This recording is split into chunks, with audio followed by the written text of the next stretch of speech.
All right, everyone, welcome to the Tonto's Demise Week 3 recap.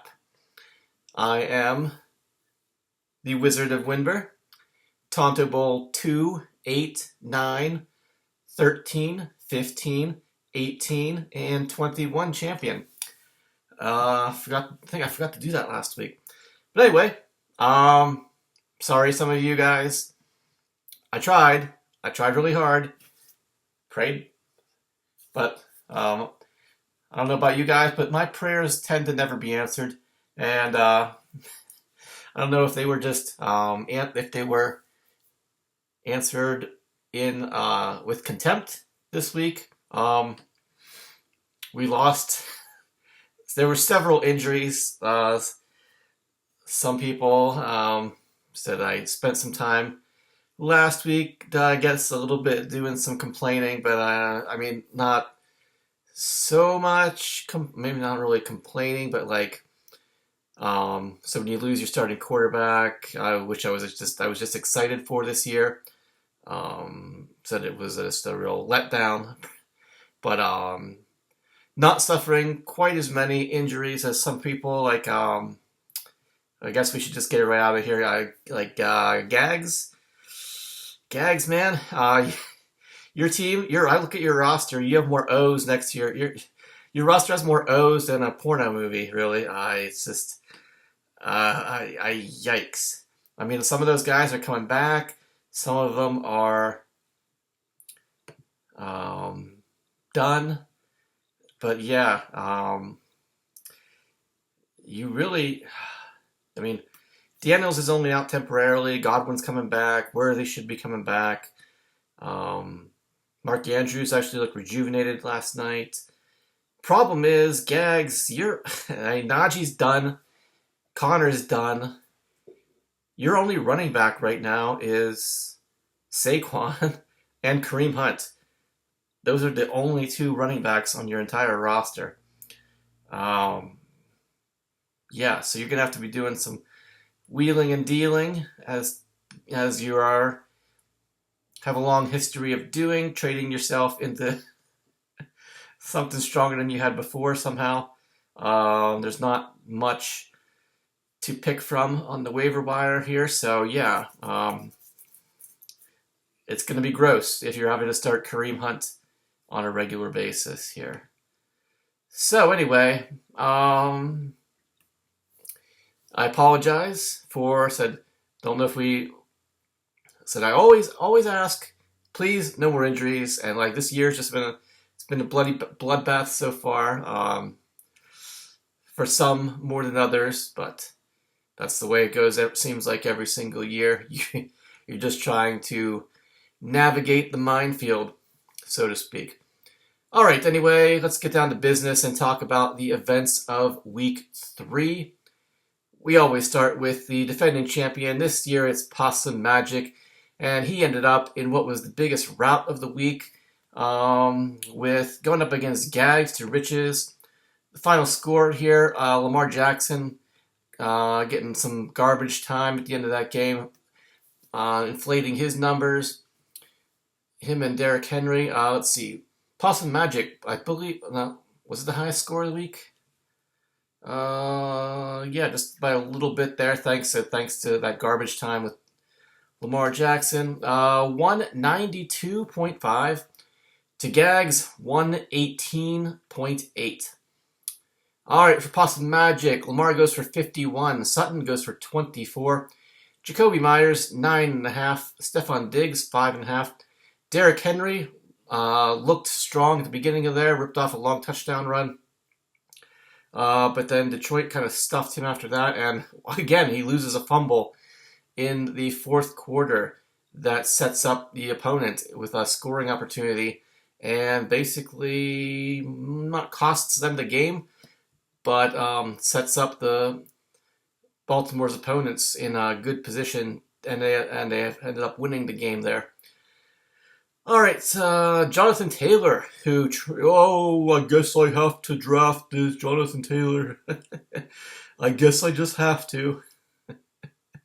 He goes off for 36 points this week.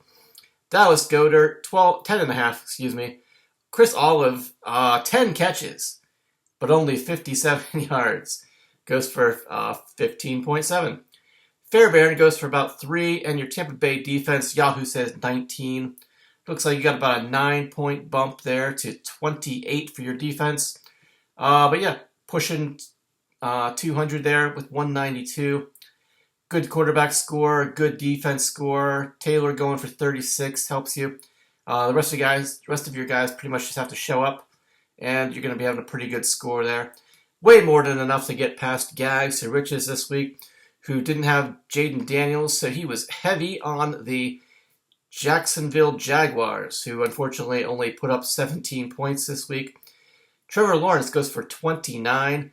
Brian Thomas Jr., 7.5. I mean, this guy is like if we didn't have keepers, this guy would be like a first-round pick. Would have been a first-round pick, if not early second, and he has yet to even put up double-digit points in a week this year. So yeah, that's hurting. Jerry Jeudy only 2.5 on 1 catch. Garrett Wilson, though, 10 catches, a touchdown. He goes for 24.5.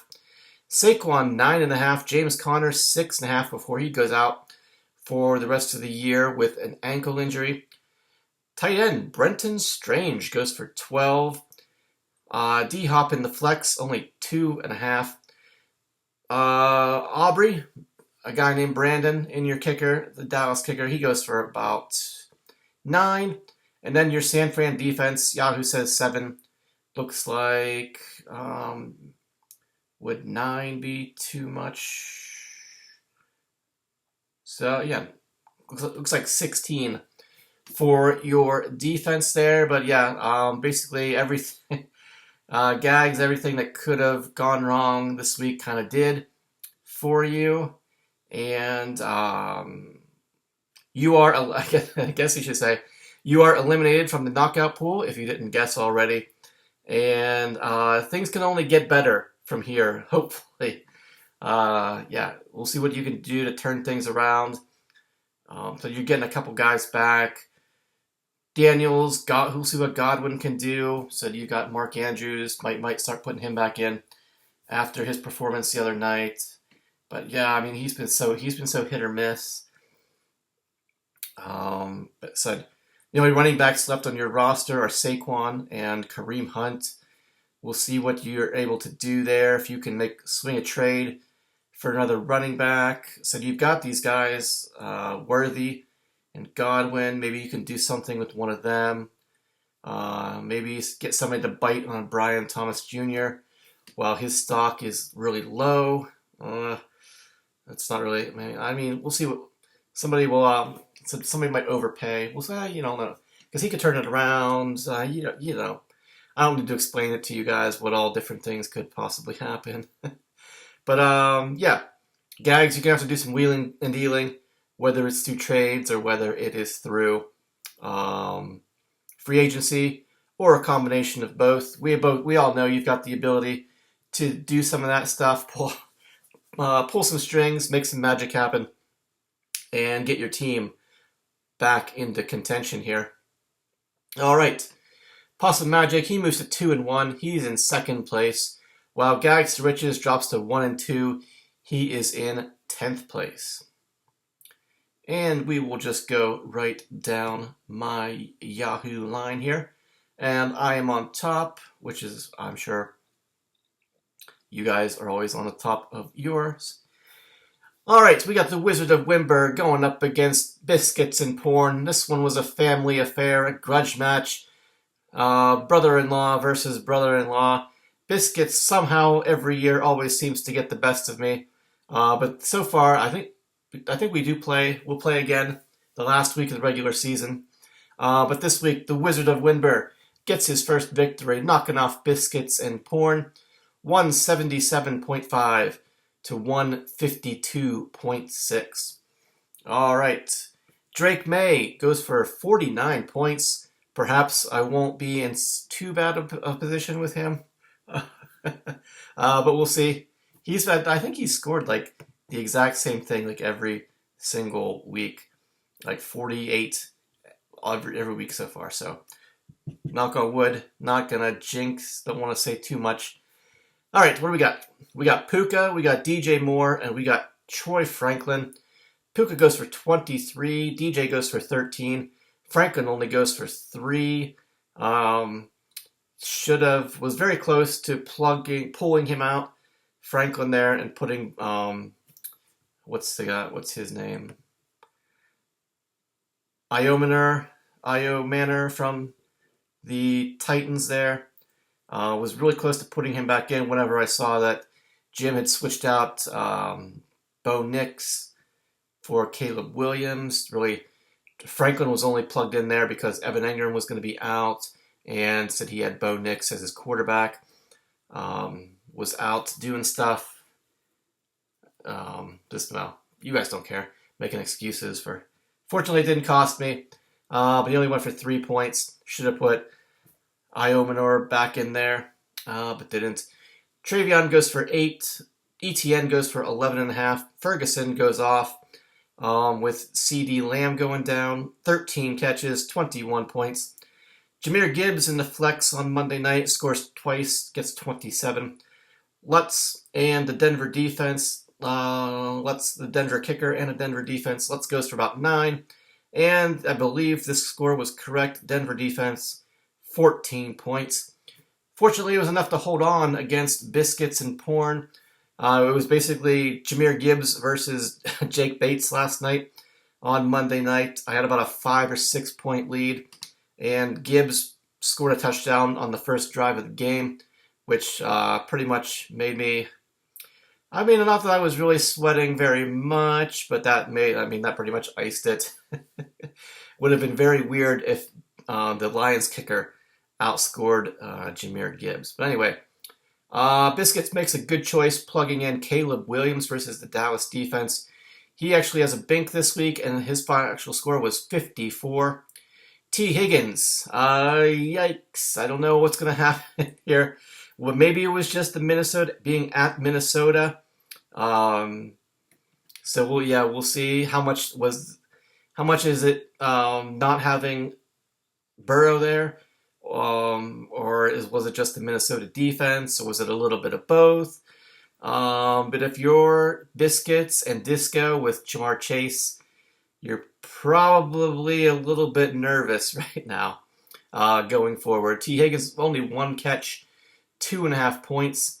JSN goes for 20.5. Ladd only 8. Genty only 6. Pollard goes for 14. Johnny Smith goes for 5. J.K. Dobbins 15. Bates again, he goes for about 8.5. And the Buffalo defense, I believe the actual score was 18, not 6. So after Sunday's games, that got you pretty.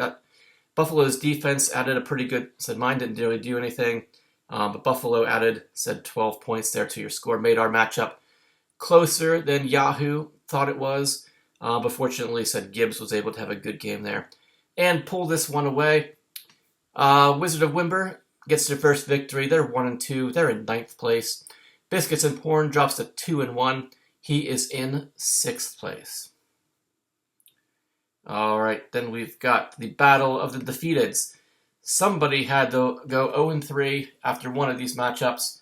It was either going to be Boomers Deep or Hillbillies on PCP. Unfortunately, it is Zach. Disco's stepson, whatever you want to call him. Hillbillies on PCP gets the victory. Final score ends up being almost 30 points. 167.4 to 137.35. Let's see. Hillbillies had his Goff Amon-Ra stack. Anybody else there on Monday night? I don't think so.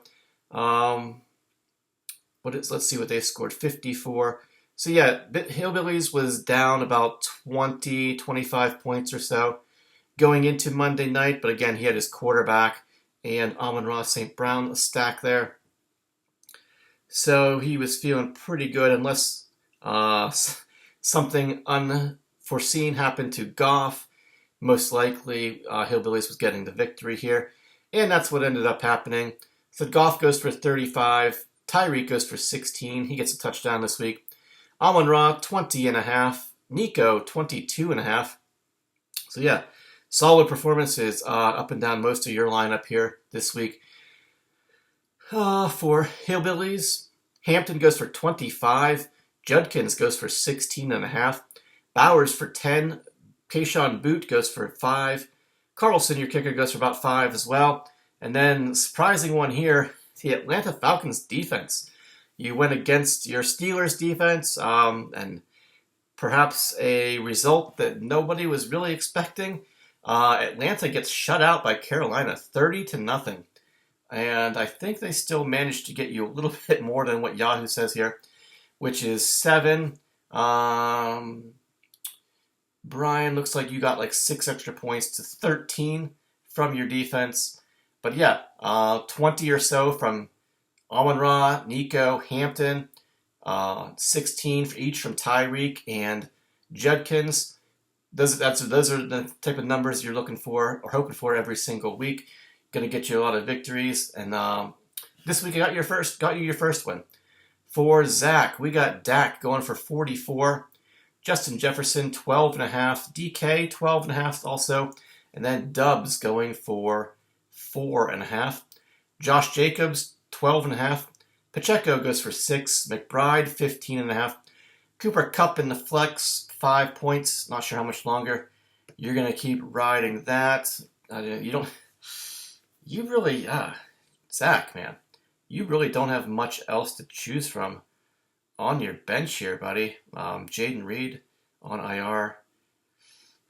You've got a couple. I mean, is Efton Chisholm, the Patriots, is he even playing? You still have him on your bench there. You've got a couple quarterbacks. I mean, yeah, you don't. Yikes! You're the only wide receiver available on your bench is Efton Chisholm, who is he even active? I don't recall even hearing his name once during the Steelers game the other day. Zach here. What are we doing, buddy? We need to figure some things out and figure some things out fast. Anyway, Boswell goes for 3, nothing but PATs. And the Packers defense gets upset at the end by the Cleveland Browns. So you're heavily reliant on Packers this year, and they let you down this big time this week. Packers defense, Yahoo says 11. Looks like you got maybe another. Actually, did okay. Probably didn't give up a whole lot of yards. You might have gotten 23 or so, but yeah, wasn't enough to get past. Hillbillies on PCP this week. And Zach, unfortunately, Boomers Deep, you dropped to 0-3. You take over the basement. You're in 12th place. Hillbillies on PCP moves up to 1-2, and you guys are still sharing the basement bunks. You got if the basement was bunk beds, you guys just switch spots. And Brian's on top in 11th place now, and Zach, you're on the bottom in 12th place. All right, then we got Darkwing Jet going up against Shawshank Athletics. Both of these guys were 1-1. Justin looking to get back on the winning side of things, and he is able to do that this week, even though CD Lamb scores a big 0. I said on the lineup there, and alluded to it a little bit earlier, the Minnesota Vikings defense. Yahoo says 37. I believe the actual total for Justin was 61. 61 points for the for your defense. You got 40 from your quarterback, so 100 points just from your buns, your quarterback, and your defense there. So basically, the rest of your team just has to show up, and you're probably getting a victory. And unfortunately for Shawshank, Justin's guys did show up at least just enough. So I said the final score, 189.65 to 161.5. All right, Baker goes for 39. Said CD Lamb goes for 0. Looks like he is going to be missing a couple weeks here. Going to miss some time. It doesn't look like they're going to put him on the short-term IR. but they think his ankle sprain is not as bad as they initially thought. So we'll have to wait and see what happens there. But Justin, he's got some things he can do. So he moved Marvin Harrison Jr. to the bench this week. Actually, he's got Hollywood Brown also. So yeah, he's got replacements there for CeeDee Lamb. Obviously, nobody can really replace CeeDee Lamb, but you got some people on your roster that you can put in there for a couple weeks and see how things turn out. Said Lamb went for 0. Tet went for 8. Ibuka goes for 14.5. Bucky goes for 14. So all these Tampa Bay Bucks. You've got NFC South, is that? So you got Baker, you got Tet, all these guys in the same division and team. Division or team. You got Ibuka, you got Bucky, you got Juwan Johnson. All those guys, all in the same division. All right. Anyway, Kyron goes for 19. Juwan Johnson goes for 11. Jaylen Warren, 13. Spencer Schrader, the Colts kicker, goes for about 10. He is certainly no Mike Vanderjagt. And again, Minnesota Vikings defense, a whopping 61 points this week. Multiple touchdowns, multiple binks, several turnovers. Basically a dream matchup for your defense. Everything went right for Justin, and everything went wrong for Josh. All right, let's see what we got for Shawshank. Mahomes goes for 37.5. Debo only 5. Waddle goes for 15. Mike Evans, he's another guy we got to add to that injury list this week. Another hamstring injury for him. He did that. He seems to do that every single year, missing a couple weeks. He's gonna be down for you. He went for 13.5. Josh, let's see what you've got on your bench. You've got Quentin Johnston, who you've been sitting on. You'll have to plug him in going forward here. Just that he is going off, I guess you would say, so far this year. But I don't know which is the bigger shock, like Daniel Jones or Quentin Johnston. Like, the guy can't catch the ball. I mean, that's been going on for years now, like several years, where the guy he just can't. He drops passes constantly. But Tracy went down too. You got Scatabo on the bench. You'll probably be plugging him into your lineup going forward. So yeah, Scatabo and who did I say? Quentin Johnston will probably be finding their way to Shawshank's starting lineup going forward. Bijan goes for 16. Ken Walker in a smash spot. Unfortunately for you, Josh. Well, I mean, he did score 18 points, but Seattle, I believe, like halfway through the first quarter, they were winning 21-0, something like that. So they did not have to put much effort into this game. But yeah, 18 points, pretty good. Hawkinson goes for 16. JCM, or Bill, does he go by Bill now? He goes for 10. Cam Little goes for 5. And your Washington Commanders defense, Yahoo says 14. Looks like you got about a 12-point bump or so to 26. They did pretty good there. I believe, did you have I think it looks like they had a bink there too for you. But yeah, 161, not quite enough to get past, said Justin. If that huge defensive score, you lost by, 28? So if Justin's defense only scores 30, Josh actually wins this matchup. But yeah, they scored 61, as we said. Darkwing with the victory. He moves to 2-1. He's in 4th place. Shawshank drops to 1-2. He is in 7th place. Then we've got both of these guys were 2-0. Someone was going to stay undefeated and move into either stay in 1st place or move into 1st place. And this week, it is Ed Lager knocking Disco out of the 1st place spot after the first 2 weeks. He gets the victory here, 164.9 to 154.45. All right. For Ed, his Herbert Keenan Allen stack gets another touchdown. Herbert's only touchdown pass is to Keenan Allen. 48 for Herbert, 20 for Keenan. Neighbors only 3.3 points this week. Russell Wilson looked pretty terrible. Perhaps that's going to be why they are going to Jackson Dart here in the upcoming week. So we'll see what happens there. Fortunately, Neighbors 3.3 didn't cost you. Devontae Smith goes for an even 20. James Cook goes for about 24. Kamara goes for 6.5. Tyler Warren also 6.5. Zay Flowers in the flex only 3.3. So yeah, you guys, you get some stuff going here on Monday night. He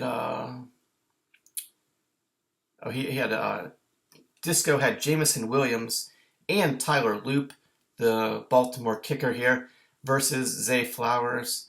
That's it, I think, huh? Yeah. Yes, I mean, this matchup said it ended up only being a 10-point difference if Jamison Williams has more than 2 catches, does a little bit more, maybe gets a touchdown in there. This matchup could have gone the other way, or perhaps Loop kicks maybe a couple more catches for Williams, and maybe Loop kicks another field goal.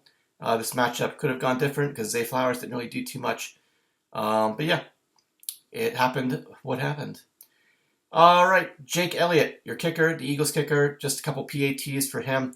And then the Colts defense, plug and play, they score a touchdown. Yahoo says 22. Looks like you got about 9 extra points for 31 for your Colts defense there. Not too bad. It's about 70-some, almost 80 points from your buns. That's going to help you every single week on the road to potential victory. And what do we got for Disco? His Allen Coleman stack, not quite as productive as Ed's Charger stack there. Basically the same quarterback score, 47 points, but Keon only goes for 5. Said Keon and Keenan. Keon goes for only a quarter of the points that Keenan did. Jamar Chase only 9 points. Pickens goes for 18. Scored a touchdown this week. Ashan goes for 16. Brees goes for 9. Pitts goes for 8. Said Jameson in the flex there. So you were hoping for a little bit more from him on Monday night. 6.5 points. Loop, the kicker from Baltimore, about 7.5 points there. And your Chiefs defense, Yahoo says 17. Looks like maybe a 12-point bump to 29 for you there. But yeah, I said it came down to Monday night. You needed a little bit more there from Williams and Loop, but you weren't quite able to get it. Just looking at Disco's bench, really. Nothing else. He basically set, you set the best possible lineup you could have with what you've got. Nothing would have changed the outcome of this matchup. Yikes. Disco, I mean, you talked about it on the podcast that you even went and shuffled your bench, made some moves there, but yikes. Your bench still looks kind of, not going to lie, still looks pretty gross. So yeah. But yeah, who cares? You're doing fine. You got nothing to worry about as of right now. All right, with the victory, Ed Logger goes to 3-0. He jumps up into first place, while Disco drops to 2-1. And thanks to that big score from Lamar Jackson last night, the garbage time points, it drops Disco down to third place, with Treaty Size right in the middle of Ed, right in between Ed and Disco, just where they like him to be. All right, Ed's in first, Disco's in third. Sandwiching Possum Magic. All right, then finally, we got the closest matchup of the week. This one also came down to Monday night. The only one of the, I said the closest one. Said we had a couple matchups. Mine was decided, fortunately, pretty quickly. So for Disco, he was hoping a little bit more from his guys, but he wasn't quite able to get there. But we got Dub C Hooligans versus the Mighty Whites. And Dub C was finished. He had 177.9. Mighty Whites had Sam Laporta left to go. He needed about, he lost by 6, so he needed about 13 points from Sam Laporta. Definitely doable. Maybe he scores a touchdown, but it just wasn't meant to be this week. At least, so it came down to the end on Monday night there, but at least this one for Mighty Whites was decided by more than 2 points. Not quite as much sweat on this one. But anyway, still sweating it out nonetheless. Dubsy Hooligans said 177.9 to Mighty White's 171.9. Daniel Jones, Kevin getting cute with his lineup again, going away from his stack. You know, they say stick with your play your studs. You went away from Jalen Hurts this week. Fortunately, it almost cost you, but it didn't. Daniel Jones goes for 36. What did Jalen Hurts do? 52. So yeah, Kevin getting cute with your lineup. Got to be careful there, buddy. Strange things happen. Bad things happen when you overthink it. So Daniel Jones goes for 36. AJ Brown, though, fortunately, 23. Devontae goes for 14.5.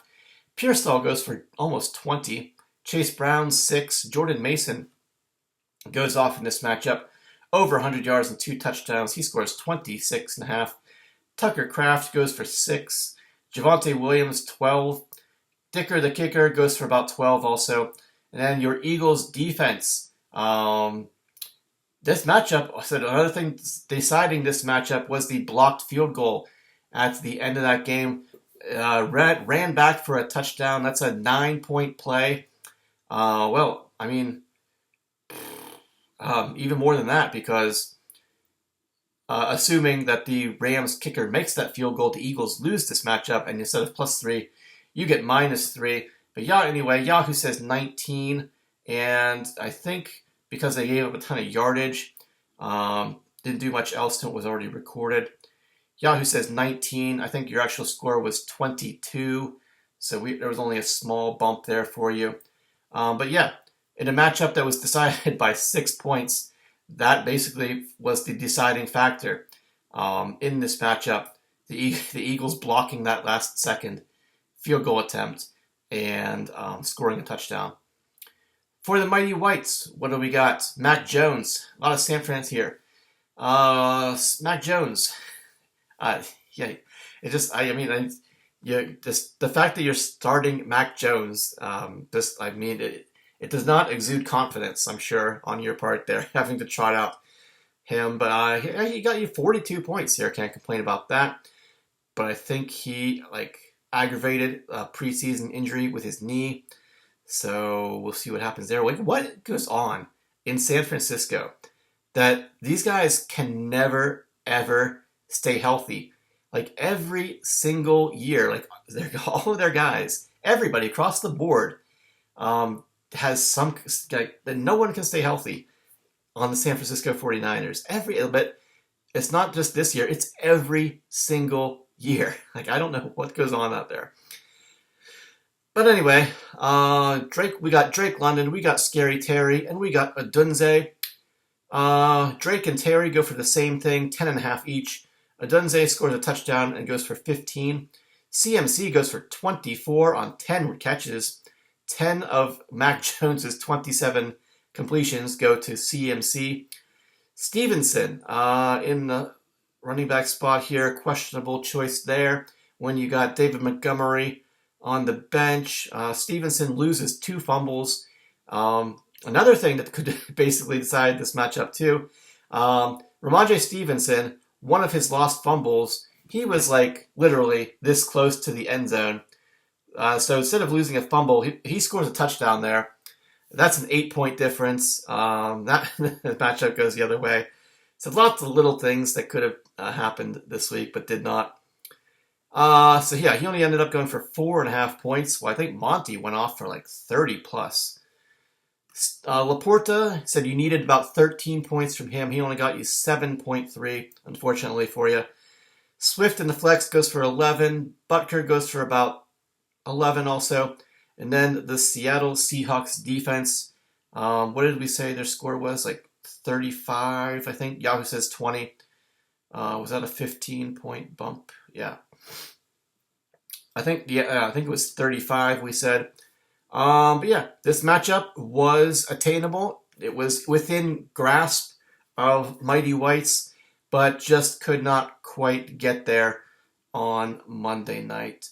Dubsy Hooligans, he moves to 2-1. He is now in 5th place, while the Mighty Whites drops to 1-2, and he is in 8th place. All right, that concludes the events of Week 3. I see Scary Terry's got a Q next to his name now. He's got a quad injury. That interests me because I think I'm playing Detling this coming week. But yeah, CD goes down, Mike Evans goes down, Najee goes down, James Conner goes down. Who else? Was there anybody else of significance? Said Gags' guys. Yeah, I think that those were the major ones this week.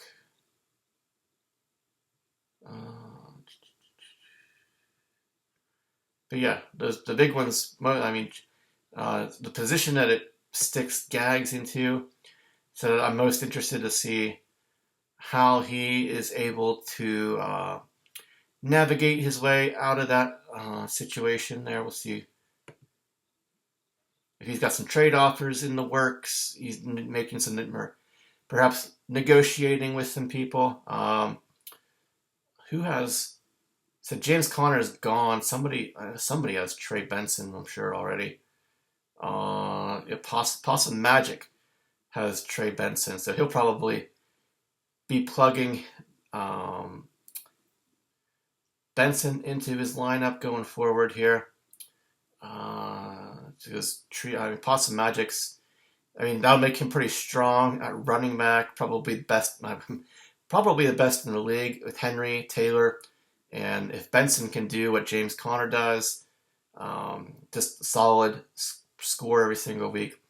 Possum Magic going to be strong at running back, but he's really, if we're going to be honest, weak at his wide receivers other than Cortland Sutton.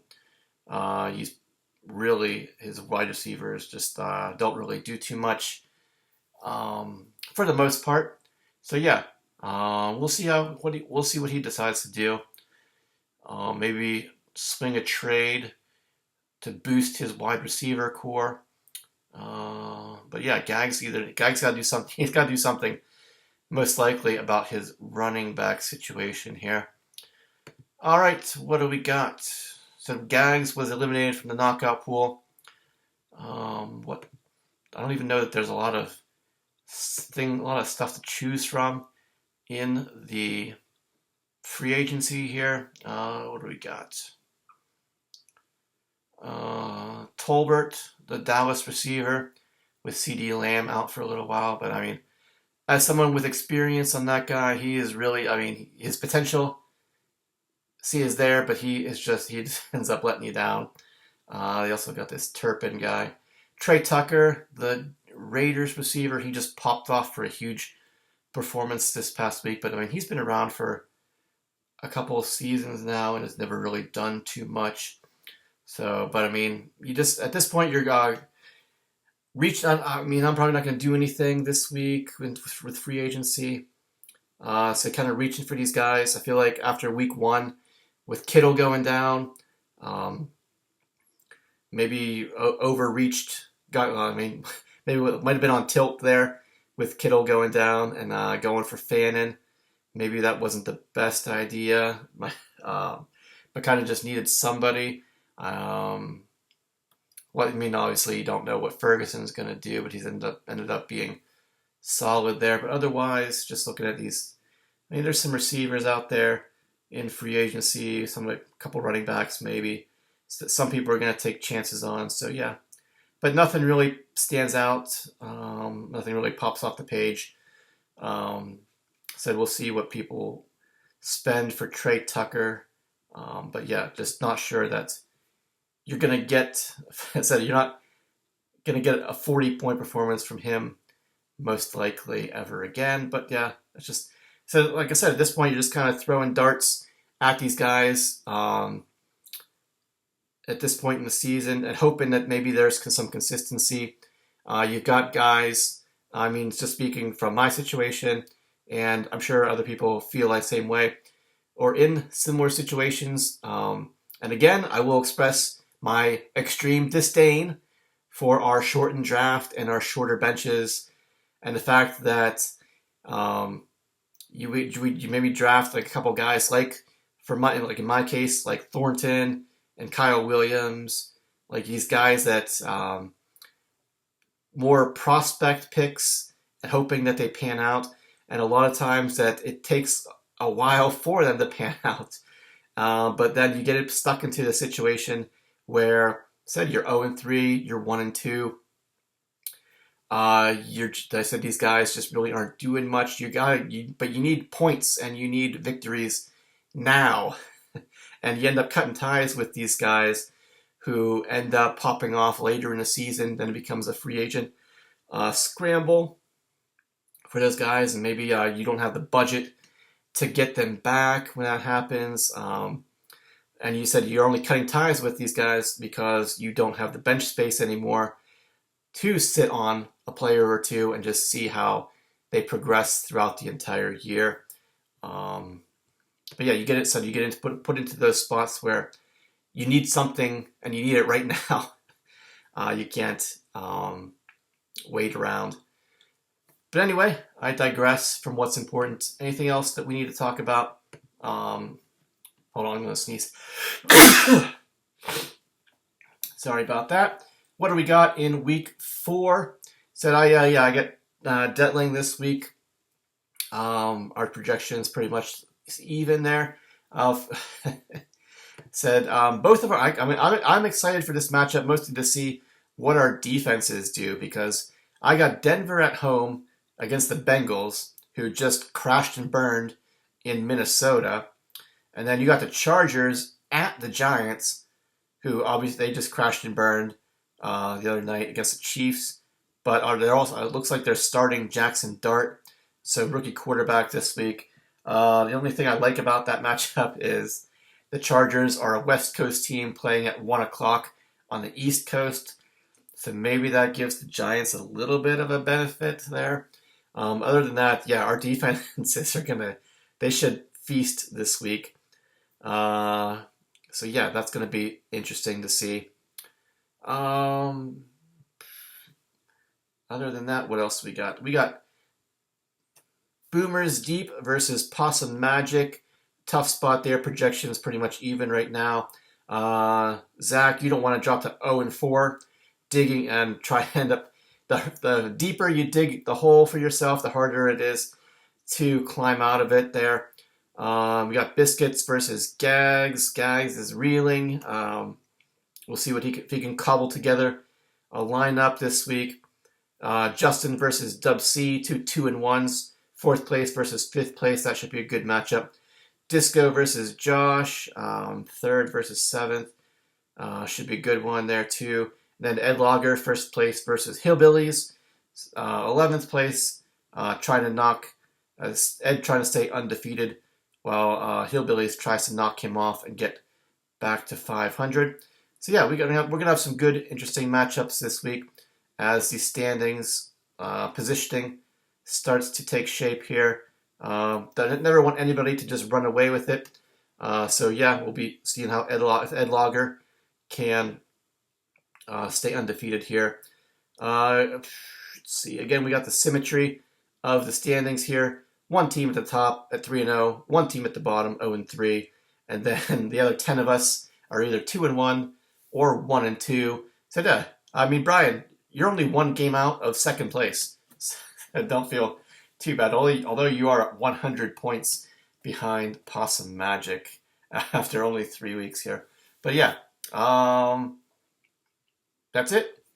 All right, guys. Thanks for listening, watching, or whatever it is you do. May all of our teams meet or exceed expectations this week. Come on, stop already. Nobody gets hurt.